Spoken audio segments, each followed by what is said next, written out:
வாழ்க நலத்துடன். இப்போ வந்து 102வது நாளுங்க. அனைவருக்கும் தமிழ் புத்தாண்டு நல்வாழ்த்துக்கள். இன்றைக்கி காலையில் பார்த்தீங்கன்னா சிம்பிளாக வந்து காஃபியும் ஒரு பன்னும் வச்சு தாங்க சாப்பிட்டேன். எனக்கு வந்து உடம்பு வந்து ரொம்ப அலுப்பாக இருந்தனால வந்து எதுவுமே என்னால் பண்ண முடியலங்க. ஸோ சிம்பிளாக வந்து காஃபியும் பன்னும் தொட்டு தாங்க சாப்பிட்டேன்.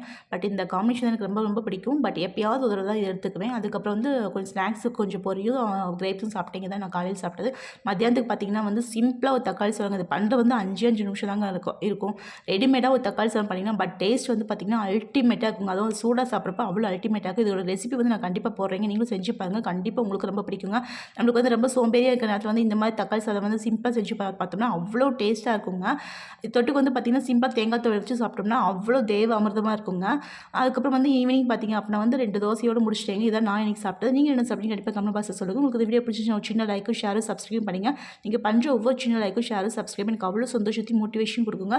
ஸோ முடிஞ்ச ஒரு சின்ன லைக்கும் ஷேரும் சப்ஸ்கிரைப் கண்டிப்பாக மறக்காமல் பண்ணிடுங்க. வாழ்க வளத்துடன்.